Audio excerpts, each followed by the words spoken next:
How do you think Isaac Newton would react on September 11th official report? You don't want to know.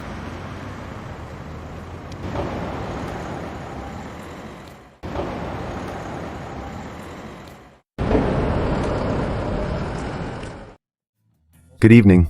Well, good afternoon, but we're not that late. It's just that we've done the darkness. So thank you for this invitation.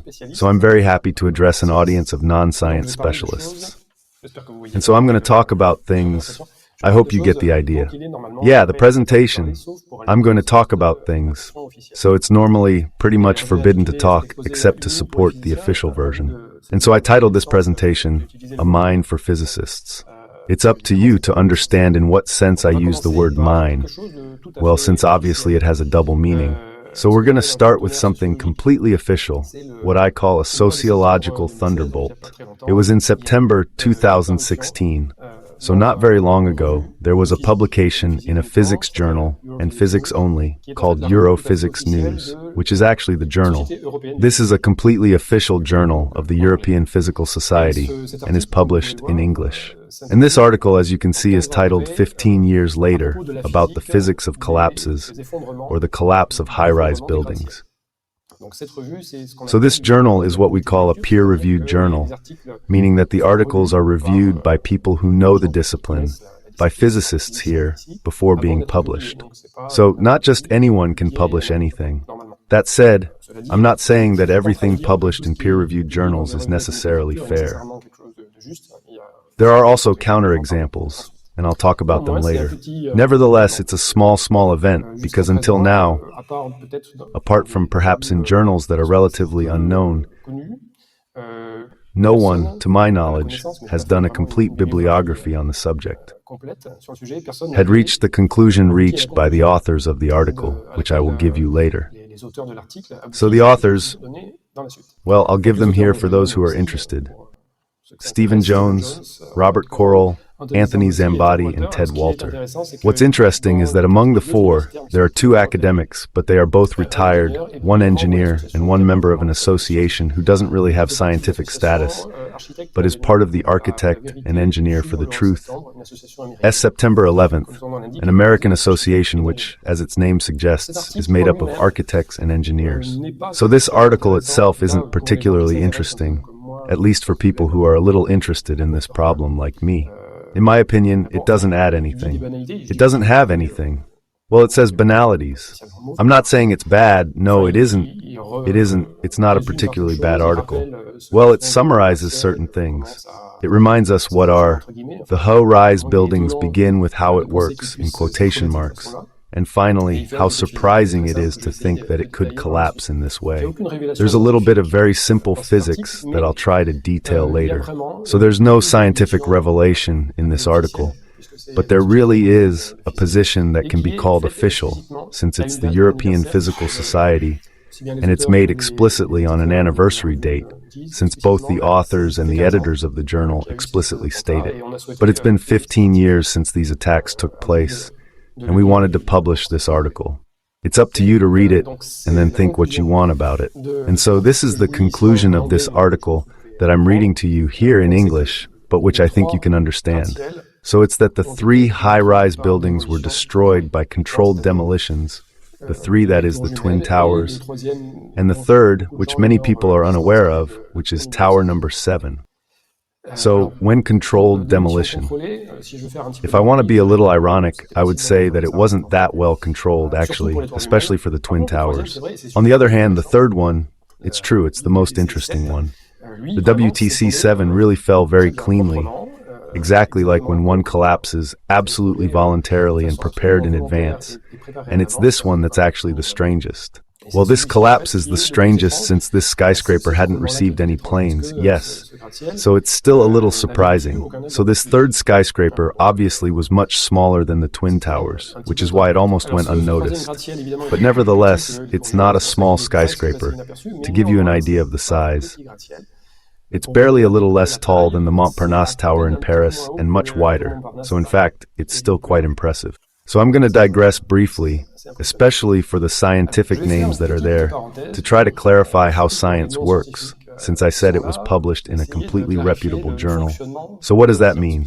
So first thing, science is global, or it isn't. That is to say, scientific laws, which are natural laws, laws of nature, are universal laws. What differentiates science from, scientific laws from human laws? So if there's one area where globalism has one meaning, it's science. There's one language common to all scientists. There's not one different physics, whether it's in the United States, Japan, Russia, Africa, or elsewhere. It's always the same. And so the scientists speak a common language. This common language is made up of mathematics. Not bad. And since we still need to communicate in a human way between scientists from different countries, we currently need to improve the working language. I say English for lack of a better language, because in fact, English is not a very precise language, and French, for example, is more precise. German is even more so. Russian would perhaps be even more complicated, but there really are differences in the quality of languages at the time. As you will see later, it was Latin, but now it's no longer Latin, it's English. That's how it is. And if we want to be understood and heard by almost all the scientists in the world, we must speak English and write in English. So this science is built and disseminated through congresses and scientific meetings almost everywhere in the world where there are scientists. All the countries that come, but also and above all because it's cheaper, especially now with the internet through publications. So before these publications were in paper form and were found in university libraries, now they are in electronic form. And even if there is the paper form, which still persists, here's the article, the journal that I receive, because I subscribe to it, which I was referring to earlier. So there are journals in electronic form that we consult in libraries that are subscribed to, because don't think it's free. It's even shamefully expensive, and the publishers who shamefully enrich themselves on it.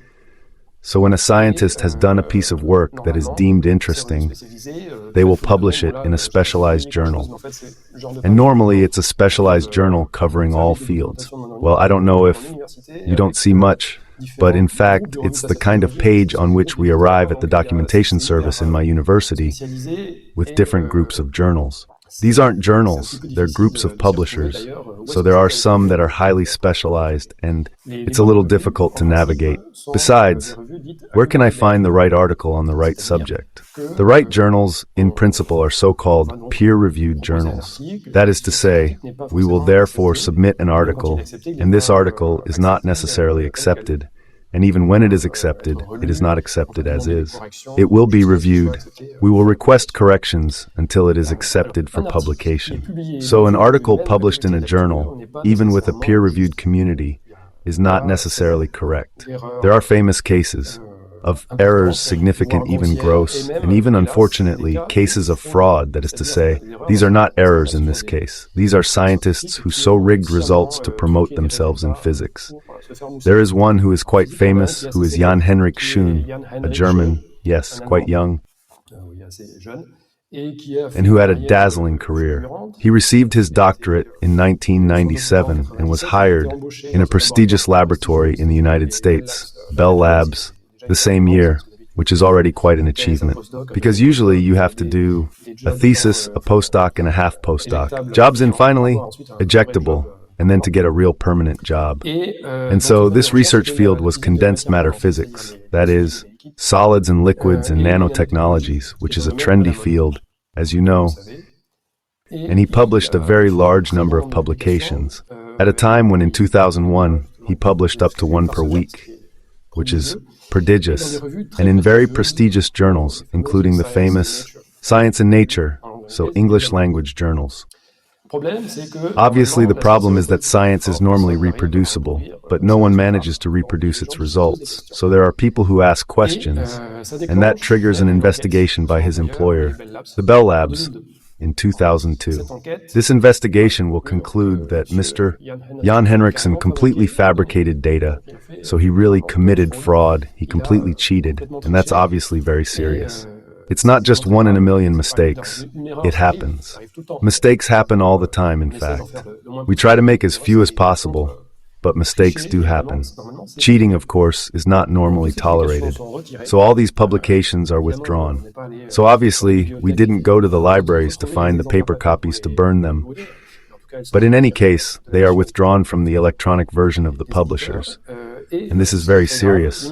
The University of Constance, where he had his doctorate, removes his doctoral degree in 2004, which in my opinion is perfectly deserved, since he did exactly the opposite of what a researcher should do.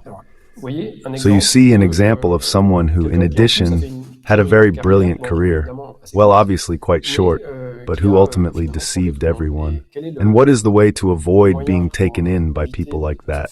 But the only way, in fact, is to work. That is to say, there is no, you must not rely on, in quotation marks, a brand which would be the name of the prestigious journal. That would be simple, if we knew that everything that comes out in this journal is necessarily correct. Now we must constantly demonstrate, redemonstrate, verify, recheck. Otherwise, there is always the risk of being taken in. So science, in fact, is a very thankless job. And unfortunately, I see a lot of my colleagues who still haven't understood this, since in fact, they don't make the effort to check even simple things. I'll take a very simple example. You'll all understand. For example, there's a theory that says that Dieudonné is a former comedian who became anti-Semitic, and that no one listens anymore. Well, there are two things to check. Is he anti-Semitic? Does no one come to listen anymore? So you go to one of these shows, you count it, roughly the number of spectators, and then another one. The other thing to check, is he anti-Semitic? Well, that's good. He made a film called The Anti-Semite. So you buy the film, or you copy it from the internet, and then you look up whether the film glorifies anti-Semitism. It's as simple as that. Science is we check, well, quite simply, is it red, is it black, is it blue, is it green? It's not more complicated than that. So then there's all this paraphernalia around it, which is possibly difficult to understand. There's a whole language, a whole mathematical method, which obscures the point a little. But at the beginning, it's not complicated. It's, we're going to check if what we're saying is true or not, so we have to work. So I'm going to move on. Well, I'm going to make you work a little bit. Now I'm going to move on to the 18th century, to the same one a little bit earlier, in fact. And I'm going to talk to you about the laws of Newton, which I called the fiat lux of physics, because it was really an illumination, you could say, which made physics go from to status, you could say, from pleasant distractions for aristocrats, a little disappointed in salons, to what we know today, that is to say, the basis of a huge amount of technology, which is learned by and exploited by engineers throughout the world, and which allows us to live in the world we live in. So Newton's laws, here's Mr. Newton Isaac Newton, born in 1642, died in 1727. So these are the famous Newton's laws. Well, he did some in lots of fields, but I'm going to talk to you about Newton's laws in the field of mechanics. So he published them in a work called The Mathematical Principles of Natural Philosophy, which was published in London in 1687. And as you can see here, the working language at the time was Latin, not English, even though it was published in London. Well, that's changed since then. So there were 3 laws.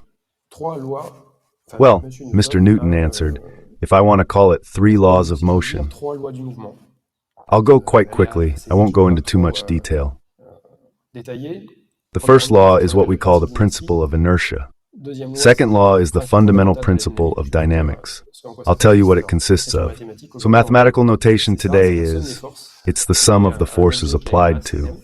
An object with mass m is equal to its mass multiplied by its acceleration. And the third principle is what we call the principle of reciprocal actions. That is, if an object exerts a force on an object B, then object B exerts exactly the same force, but in the opposite direction on object A.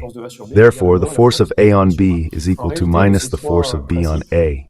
In reality, of these 3 principles, we can practically only retain the second, since the first and third can be considered special cases of the second. To find the third from the second, we say that the mass is 0, and to find the first from the second, we say that the sum of the forces is 0. So the energy principle is, so I'm still going to say 1. The word is the fact that if an object is not subjected to any force, It actually continues a possible movement, which may initially be in a straight line at constant speed, which is not entirely obvious, since in everyday life we rarely see something continue its movement indefinitely, because there are always frictional forces that will manage to stop it, but therefore it is an idealization of movement, such as we can observe them, for example, I'm talking about on a stretch of ice, when we make something slide on an extremely slippery surface. So the truly most important law is this fundamental principle of dynamics, and that we teach students in the first year, and which is really the basis of everything. So to illustrate this Newton's second law, I'll take the example of hammer, because everyone normally knows roughly what a hammer looks like. Everyone knows what a nail looks like, and everyone knows how you drive a nail with a hammer. Well, more or less. Well, but we know roughly in fact. However, quite a few people don't know how a hammer works in the scientific sense. So I'm going to try to explain to you how a hammer works. Even if there isn't a lot of technology involved, a hammer works by slowing down a mass. The hammer is something quite heavy, and what we observe, if we really want to do a detailed analysis of the hammer driving the nail, is that we will therefore observe the acceleration. So I put acceleration in quotation marks, because in physics an acceleration can be positive or negative. So it can be an acceleration in the ordinary sense, or it can be a deceleration. So we will observe the acceleration of the hammer when it comes into contact with the blow. And in fact, it's a deceleration, as you know. As soon as the hammerhead comes into contact with the blow, the hammer, which had a certain speed, will see its speed decrease very quickly. So we'll apply Newton's second law to this case by looking at the forces applied to the hammer. And in fact, the only force, or almost the only force, because I'm simplifying a little bit, applied to the hammer is the head of the nail. Who's going to apply it? So we write that the force exerted by the blow on the hammer is equal to the mass of the hammer, or rather, the head of the hammer multiplied by the acceleration of this head of the hammer. So it's a matter of first deducing the force exerted by the nail on the hammer, and not the other way around. And then Newton's third law. It comes to say that the force exerted by the hammer on point, which is what it is. Finally, what is important for us was, and the same except that it is directed in the opposite direction. So these are extremely simple mechanical concepts, first year of university. And, well, these are relatively, I would say, how intuitive concepts, even if we don't formalize them mathematically. Everyone knows more or less how to interpret that. It applies absolutely to everything, everywhere, all the time. So I put, because it's not only a universal law for the entire world, but it's also valid throughout the entire universe. So I repeat, globalism in science and satire and even beyond the earth. And for once we can say, as Mrs. Thatcher would say, there is no alternative. So it's true for natural laws. Obviously, it's not true for economic laws and for human laws. So there's no way to escape it, but physics is still a hard science. So hammer or skyscraper, it's the same thing. Newton's law, which we apply to the hammer, can be applied to a skyscraper. Now, for example, here I have a sequence of images of the famous skyscraper number 7. So there were videos that filmed its fall. One sequence of images means that we have one sequence of positions over time. So these are images taken from a video, but from this sequence of images we can measure the acceleration, since we know perfectly well what the position is as a function of time, the acceleration of different points of the building. And since we have the acceleration, since we also know the mass, we can work out the net force exerted at each point of the building. It's extremely simple. We just need to apply Newton's second law, and then we can calculate, we can compare that to the normal case, that is, what happens when there's nothing happening normally. That is, when the skyscraper stands upright, and then we will see the difference. Precisely. So we just need to do it. But before going into this particular case, I'll try to describe one case to you more simple. So I take one object A on which I place one object B. Well, normally, if these two objects are solid, object B remains static and fixed on object A, and it remains fixed because the weight exerted by the earth on object B is balanced exactly by the reaction of the support, which I represented by two arrows. That's it. So this is static equilibrium.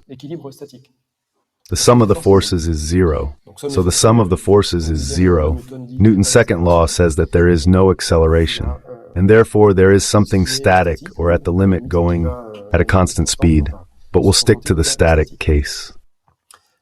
Now I take this object B again and I drop it without support. So I place it at the limit in a vacuum or in the air. At a pinch, I consider that there is a small force F, which will be, for example, air resistance if the object is falling, or resistance of the water if I drop it into the water.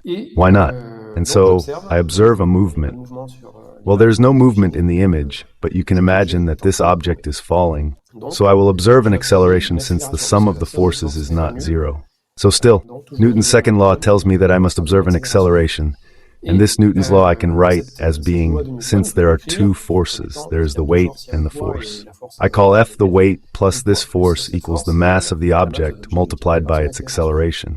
So there is a special case if the fall is truly free. So if I drop the object in a vacuum, for example, the force is strictly zero, or even in the air, but at the beginning of the fall when it is not going too fast. So the weight is equal to the mass multiplied by acceleration in this case. And since we know that weight is proportional to mass with a constant of proportionality called g, that gives mass multiplied by g equals mass multiplied by acceleration, that is, g equals acceleration, and moreover, g is called the acceleration of gravity. So that's a very simple thing, multiplication of additions. So that's a very simple example. And now if I take the case of a fall that is not necessarily free, that is, this force is not equal to zero, so I'll have a slightly more complicated thing. Mass times g plus f equals mass times acceleration, that is, force equals mass multiplied by acceleration minus g. I also knew the mass and acceleration of b. The acceleration when measured. That's what we see in the video. So we can determine this famous unknown force, for example, by determining the air resistance if the object is falling through the air, but we can also apply it to skyscrapers. So here, the skyscrapers, the twin towers, also called towers 1 and 2, and then tower 7, which you see on the left here. So it turns out that for tower number 7, which is once again, I tell you, the most astonishing thing in history, we observed a free fall, truly free, that is, at the acceleration of weightlessness for more than 2 seconds, 2.25 seconds. So it's not exactly the acceleration of weightlessness, but anyway, it would be surprising if it were, since there's at least air resistance, normally, and for about 32 meters, or 8 floors. So that means that the force small f of resistance to the fall is equal to zero within uncertainties. So, for more than 2 seconds, the structure of the building offered absolutely no resistance. In any case, no measurable resistance. One thing vanished completely, and nothing. For the North Tower, the WTC, the South Tower, I don't know if that was done, but in fact, there are videos for the North Tower that are of better quality than for the South Tower, which is why I think we did it mainly for the North Tower. In any case, I know of one article that was done on the North Tower, but the two are roughly equivalent. We were able to observe, at least at the beginning of the fall, because afterward there is a lot of dust, so we don't see much. An acceleration of 6.3 meters per square second. Compare this with the acceleration of gravity, which is 9.8 meters per square second. So we deduce that the structural resistance force was about 36% of the weight. By the little calculation I wrote just above, it turns out that in all buildings there is a safety factor. That is to say, the building cannot support its own weight alone. It must be able to support a significantly higher weight. And in general, this safety factor is at least equal to 3, which means that the building can support 3 times its weight before collapsing normally. Well, actually, it's not even 3 in this case, since for the high-rise buildings, especially skyscrapers, are very tall like the Twin Towers. In fact, the structure was composed of a kind of a central steel core, let's say, and facades, which are structural elements. Strictly speaking, that is to say, the facades are steel beams, which support about half the weight of the whole structure. The building being very exposed, it is subject to wind, and therefore there are forces when there are strong winds that will cause the building to lean a little bit to one side or the other. So to such an extent that it is even possible that for very strong winds, the facades are not in compression, which is the normal case when there is weight on them, but in tension, and suddenly on the other side, on the other hand, it's much more in compression. So in reality, there is a factor of 5 for the facades, and about 3 for the center. But let's take a factor simply of 3, and if I take a safety factor of 3, that means that the resistance of the structure during the collapse is less than 12% of its initial value. Well, 88% of the resistance of the structure blown away instantly. And that's what is a limit more important than the value itself. It's the instantaneous side. That is to say, it's not a progressive rupture. It's a rupture even if it's not total, which is instantaneous. We'll see that it doesn't have, well, when I say instantaneous, I'm not saying it's 1 microsecond, but in any case, it's instantaneous on our time scale. It might be a 1/10 of a second, something like that. We'll see that it's very important that it's that fast. So I'll remind you of the official explanations for the fall of the 3 skyscrapers, which you can find very easily on the internet. There's a first document here from the NIST NC Star 1, so a completely official American institute, which you can find very easily. In a search engine, if you type NIST, and so it concerns the Twin Towers, so numbers 1 and 2. There's a document that's about 300 pages long. This document concerns only the Twin Towers. Of the 300 pages, there are fewer than 3 to explain what they call the probable collapse sequence. And this probable collapse sequence, according to the NIST, it is due to thermal weakening of the structure, so for the 2 and for the North Tower. I'm quoting, finally, translating, obviously it wasn't in French, the downward movement of this structural block. He's talking about the block that was above the attack, so above the 98th floor, was more than the damaged structure could withstand, and the overall collapse began. We almost want to add a storyline and educate a lot of children, because it's a bit of a children's account. And for the South Tower, it's exactly the same sentence. So here's the official explanation for the collapse of the Twin Towers. So I'll remind you of 3 pages in a 298 pages report, and on those 3 pages, the only real explanation is this. There's a second document that you can also download freely, which is almost the same name, NIST NC Star 1A, which concerns the 3rd building, number 7. So this document is 130 pages long, concerning WCT7. The collapse of this building was a progressive collapse induced by fires. I'm not making that up. A progressive collapse induced by fires. Well, good. And on the same page, page 48, they say they themselves admitted that there was a free fall of approximately 8 floors. The acceleration of gravity for about 2.25 seconds. 2 sentences on the same page. So the collapse is gradual, but the building falls in free fall. So, conclusion, well, I've bothered you a little with Newton's laws, but in reality, there's no point doing physics or complex modeling, since the explanation, well, it's worth it for other things, but to know that the canonical explanation is false, well, you just have to note that it is contradictory with itself. In fact, there's no point doing physics. So thermal weakening, even if you're not an engineer, even if you're not an architect, we understand, obviously, that when you heat steel, it will soften over time, but that this softening doesn't happen suddenly. If you hit a plate with a hammer in earthenware, you break it suddenly. That's clear, that's it. It's a fragile material. If you heat a steel beam, I'd be surprised if it broke suddenly. I've never seen that. So there's no point in going much further. So the experimental data that can be verified on all the videos is that we have sudden failure of the structure and collapse, either in free fall or not free fall, but moderately slowed. So when I say free fall, it was only for the beginning of the fall for the skyscraper number 7, and moderately slowed for the Twin Towers for both. So even if we admit it, it's not even worth trying to see if it's true. Let's say, okay, I admit that the fires could have softened the steel enough to cause collapse. In parentheses, this has never been seen before or since September 11th on any skyscraper in the world. Never. But we'll please them. We admit that it's possible. Well, if we admit that it's possible it caused a fall, that is to say, we watch the videos, but we see that it's contradicted by the dynamics of the fall. That is to say, by the way, it collapses. In other words, what these people are doing in the minister's reports is going back to pre-Newton physics. Since before Newton, we weren't able to make the connection between forces and acceleration. If Newton's second law hadn't yet existed, now we are able so to ignore the dynamics of the collapse, to ignore the fact that we can measure acceleration of a point. And that's very simple.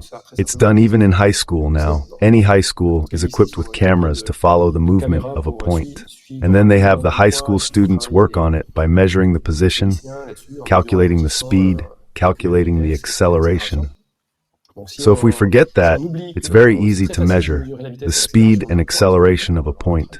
That means that we're doing physics that's still a little behind the times. So be careful. Just because we've shown that this was false doesn't mean we know the real reason. So the only thing we can say is that it's false. We can't go any further. And we can't say for the moment what could have caused these buildings to collapse. We mustn't take hypotheses for conclusions, because obviously the temptation is great.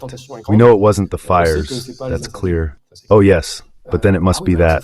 They put bombs everywhere too. Well, they put explosives everywhere, because they planned to explode, collapse the buildings. Well actually, for now we don't know anything. For now, we just know that the explanation is false. But we have to learn to accept the fact that we don't have an explanation and that we don't have a replacement. That's also how science works. And above all, we mustn't go to the next step, which consists of saying, oh yeah, but I know who did that, and I know why they did that, because they're really bad guys. And so that's more physics, right? So even if we get to the next step of trying to understand how it happened, it's not because we know how it happened that we know who did it and we know why. Physics doesn't say much about it, except possibly in a very indirect way, right? That's what forensics does when there's a crime. Murder somewhere, well, we're trying to find out who did it and why, but it's never direct. So be careful not to go too far. Hard sciences are also inhuman and antisocial sciences, which I often tell my students. So we shouldn't mix things up too much. So we have to not know, not understand, at least for a while. Obviously, it's better if we can understand. And I'll give two historical examples here. Well, as early as the 3rd century BC, Rathausstein managed to measure the circumference of the Earth. Well, I don't know if you're familiar with this experiment, but it's with stories about shadows, obelisks, and shadows in a healing well in Egypt. Obviously, so at that time, we already knew that the Earth was round, and we knew it even before. We knew it at least since Plato. Does that mean we knew? Explain. Why verticals aren't parallels? Of course not. There wasn't really a theory of gravitation at the time. So there was also something that was demonstrated. Yes, the Earth is round. Well, why don't people on the other side have their heads down? As we often say when we're a little child, he says, Daddy, why do people on the other side of the Earth have their heads down? But no, they don't have their heads down because, well, it's not that easy to understand. In fact, sometimes you have to know how to ask yourself naive questions. And then another example, well, 1928, much more recently, Paul Dirac, a physicist, a little bit unusual, on the state of a point, in particular on his social behavior. He doesn't understand that certain solutions to his equation can't exist. Yeah. He doesn't understand. He doesn't understand so much that he deduced that it must work anyway. And so he predicted the existence of antimatter. And today it's something that is used commonly, particularly in medical imaging. It's what we call PET scans. We can do, and it's been used a lot in cancerology, for example. So that's one of the major advances in science, which are linked to the stubbornness of people who don't understand what's going on. So now, let's come to a forgotten solution. I'm not going to really demonstrate it. I'm going to get back to more human things. I'm not going to really get into physics. I'm simply going to try to make you realize that there are perhaps things we haven't thought about, and we don't think about them because we're a little too fixated on our time. And as a result, we forget things, even fairly recent ones, and yet which could be important for understanding the problem. The controlled demolition of a building is normally something that is prepared well in advance, which therefore requires major work. The placement of explosives in very specific locations, which will explode according to a very specific sequence.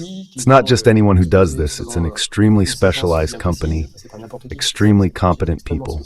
So it's a long and complex preparation process. And that's why most people say to themselves, yes, but it's not possible, that they plan to blow up these buildings. It's impossible. When they were busy, there were people inside. In the offices, it's strictly impossible to manage, to plant explosives on lots of floors by pretending to be window cleaners or whatever, or cleaning ladies. It's really something completely mind-boggling, and I quite agree with that. But the question we can ask ourselves is, are we really sure we know all the demolition techniques? Are there any that have not been used till now, or that perhaps will be used one day, or that perhaps were planned to be used but never were? So here we have to distinguish between the existence of a solution and its uniqueness. Are we sure that all the ways we currently destroy buildings are the only possible ones? Well, it's not at all obvious. So there are some people who come up with explanations based on secret weapons orbiting in satellites. So this is for those who know Judy Wood, for example, the companies. So here's the lady. Okay, that's a little humorous montage, and I would say that these are explanations, like if my aunt had one. Well, it would be my uncle, so it's... Anyway, from the moment you start from pure speculation, well, you can't prove anything. If you start from things that no one knows, or that no one has proven, well, it's complete science fiction. So you can't prove anything. You can just waste time and take people with you down a dead-end road. In my opinion, it's better to keep your feet on the ground, stick to familiar things, and possibly apply to your scientific culture, whether scientific or technical, I would say. So I'm going to tell you two things on which, in my opinion, everyone can agree. Certain strategic military buildings, bridges, for example, are equipped from the moment of construction with a preventive demolition device. This is something that, well, people don't always know, but it was much more widely known at a time when there was national service. Moreover, since everyone went into the army, and it is known in any case that there are pieces of buildings which, for reasons, because of their importance, are equipped from the moment of their construction with controlled demolition devices. For example, because in the event of war, we don't want a research center or a bridge, for example, to fall and be used by the enemy, but we plan to blow it up if ever there is an invasion. It's obviously we're not shouting it from the rooftops, but it's something that is relatively well accepted. First point. Second point, the 1960s. So the time of the construction of the World Trade Center was the era of nuclear civil explosives. So you may not know this, but it can be found if you look a little bit, or if you have old collections of Science in the Future. So civil nuclear, for everyone, is nuclear power plants at the limit of atomic icebreakers, or things like that. In fact, there were also civilian uses of atomic bombs. You may not know it, but I'll tell you. So I'll give you an example. The Rulison Project in Colorado, September 10th, 69. What was this project? Well, actually, it consisted of making an underground explosion, so very deep, 2,600 meters deep depth, of a 40-kiloton nuclear bomb for the gas production simulation. That is, it was nuclear fracking. Everyone has heard of hydraulic fracturing for shale gas. And well, there was nuclear fracking for shale gas too. It was tested. In real life, you can look it up and you'll find it was tested in real life. And here's an image from the site where you see, for example, the control point, which is the technical room, let's say, and then what's behind it, called ground zero. And the term ground zero means, well, just that in September 2001, it always meant only one thing. It's the point vertically above a nuclear explosion, either at the upper vertical, if the explosion is underground, or at the lower vertical. It never meant anything else. It's one point, it's one from military vocabulary. Military nuclear. Well, it doesn't prove anything, of course. I'm pointing it out to you. It's just a little coincidence. Now let's come in passing to the USSR. So there was a shot called a Chagan shot in 1965 in Kazakhstan. 140 tons plus a little bigger, and at a depth much shallower, 180 meters deep, right in the bed of the Chagan River. That resulted in a lake. This lake is still radioactive today. And this is what it looks like if you go to Google Earth. I think I took this photo on Google Earth, so you can clearly see the riverbed, which is blocked by the lake and the lake above. So this is a satellite photo, and the goal at the time was to test the possibility of digging reservoirs, digging lakes. So there were lots of things. So that was obviously done in real life. And if anyone is interested, I could show a short propaganda film from the time where we see people swimming in the lake, almost after the explosion, well, a short time after. So the propaganda was relatively reassuring about radioactive releases. So that was tested. So there were two major symmetrical programs in the United States and the USSR. France, not to my knowledge. So no civil nuclear explosions. The USSR had its program longer than the United States. In fact, it lasted. I could find the dates for you, but I didn't write them down here for a relatively long time. There were also abandoned projects. So I was talking about old scientists coming earlier. And here's one scientist coming from August 1965 with one article called 300 Nuclear Explosions to Open a Second Panama Canal. And it was one project. We wanted to open a second Panama Canal. And since civil engineering is really the field par excellence, where we need a lot of energy, it takes a lot of time. Well, it's one thing that takes time when you want to build a highway. It's gigantic work. We naturally thought at the time of nuclear energy to do this work, but via nuclear bombs. So obviously it's not for finishing touches, it's for doing big things. Then afterward we talk a little bit between the holes to redo something. Continuous, but so that was considered, well, it was abandoned, I'm telling you. That wasn't done. Now, if you look in publications or books that are freely available on the internet, the different effects of a nuclear bomb, depending on the burial depth, well, you have everything. That is to say that if then, here you have different diagrams, which are in gray. These are debris. In fact, it's not a hole. They are debris. If you bury the bomb very deep, which was the case with nuclear fracking that I was talking about earlier, you have a cavern. You create a cavern, you cause an earthquake in surface, still, which is sensitive, but nothing visible. Almost nothing. So unless you have measuring instruments, of course, you will measure a tiny bit of radioactivity escaping, but barely. And then if you do that at a shallow depth, well, you have a crater on the surface and a lot of fine dust, which is also what gave rise to all the, how can I put it, the story of nuclear winter, or at a time when we feared a cooling of the planet following a nuclear war because of nuclear winter. What is nuclear winter? It's full of very fine dust that rises very high into the atmosphere, which remains in the stratosphere, which doesn't fall back down and therefore obscures the planet. And we always have, in all cases, an extremely violent and destructive shock wave. And then it's not the wave that generates the amount of heat, but that's the explosion itself. By virtue of the principle of conservation of energy, you blow something up which releases a huge amount of energy somewhere. And well, this energy is partly transformed into kinetic energy if we eject rocks, for example. But for the most part, it is converted into heat. So we have a huge amount of heat released. And now I'm back in New York with an aerial photo. In fact, there are two here, which are the photos of the same place, which are a little bit superimposed, and what I'll call smoking gun photos, since they are infrared thermographs. So whether by plane or satellite, I don't know. Probably by plane. So, with color scales that I won't comment on here, but you can see very clearly in this photo. So I'll put it here. It was taken on the 7th and the 8th of October 2020. So the North Tower, here the South Tower, and building number 7. And as if by chance, these three areas are hot spots. And besides, everyone knows very well that there were a lot of fires after the 9/11 attacks. In fact, there were fires for 100 days. So it's not exactly fires for 100 days. This is finally the last fire extinguished by firefighters, was extinguished 100 days after the attacks. It's verifiable, it's in the press, there were a lot of firefighters on site, not just the New York firefighters.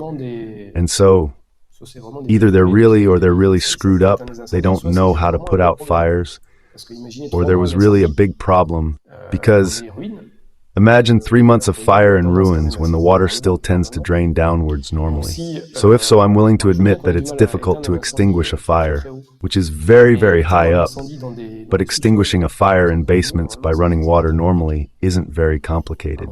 Anyway, so Judy Wood, whom I quoted earlier, is famous for her phrase, "Where did the towers go?" I'll offer you another one. Where did the heat come from? Where does the heat come from? Because this heat, in fact, we can evaluate it in a relatively simple way. And since the conservation of energy is still one of the basics of physics, that is to say that if you start telling me that energy, we can invent it, we can create it from nothing, I don't agree anymore. I don't think that many of my colleagues would agree, by the way. And well, perhaps we should ask the question, where does this energy come from? I'll finish. I don't know how much time I have left, but I think I'm not going to use my smartphone. Well, I have 5 minutes left out of an hour, so I'll finish with, I'll let you think about it. On that, I haven't demonstrated anything. I've simply given you some ideas. But in my opinion, well, I know a little bit about the demonstration, and I think it will be published, I would even say. It will be published sometime this year. I'll finish with something else interesting. So I cited the article from Europhysical News, which is in this journal. And in this article, there are, as in any article, a certain number of references.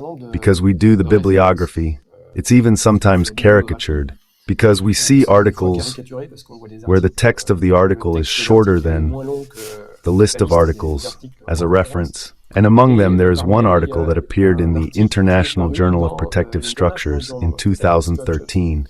So this journal, to put it simply, if I take it from here, what its editor says about it, it's a peer-reviewed journal, so serious in quotes, that publishes high-quality research.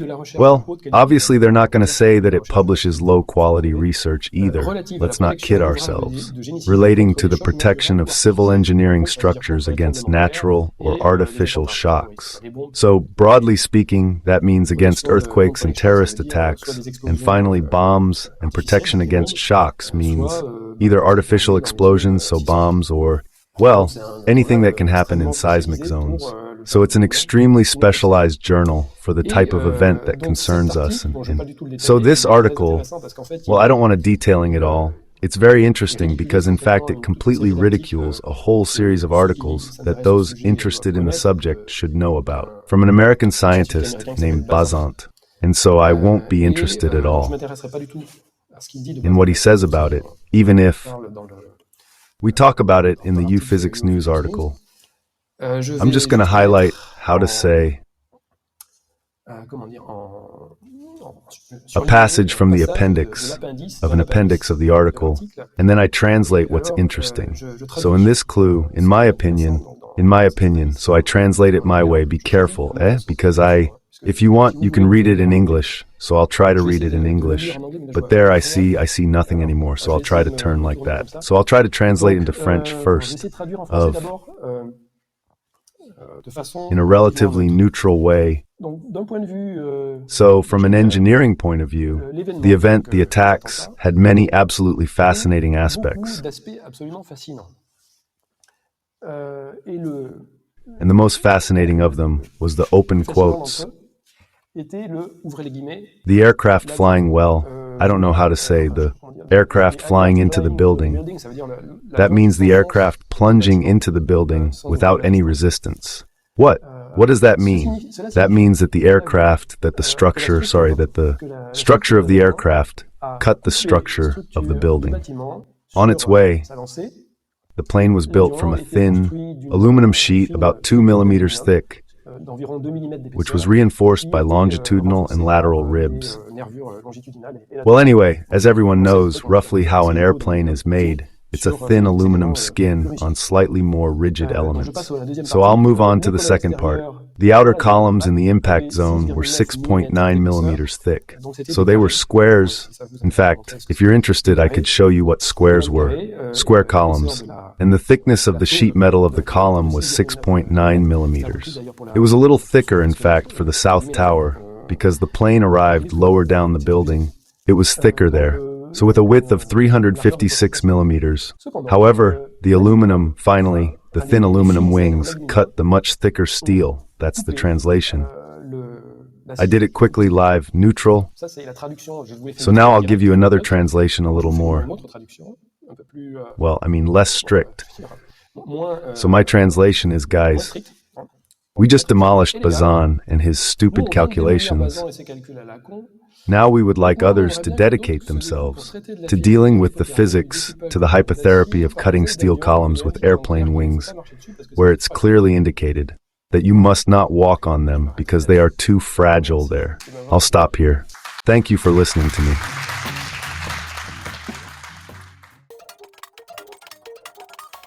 Was that a secondary explosion? Yes, it was. That was was planned probably? Yeah, definitely a secondary explosion. I don't know about the first one, but I know the second one was terrible. Then there was a third one too after that one. We can show you that second attack, or at least the second explosion in the Trade Center that occurred at about 9:15 Eastern Time. And then boom, you can see the fire coming out the front or the north side of the building. And then just in the last several minutes, there has been a second explosion. This is just a few minutes ago. We don't know if something happened, another explosion, as you look at an aerial shot. It was like 3 explosions after that.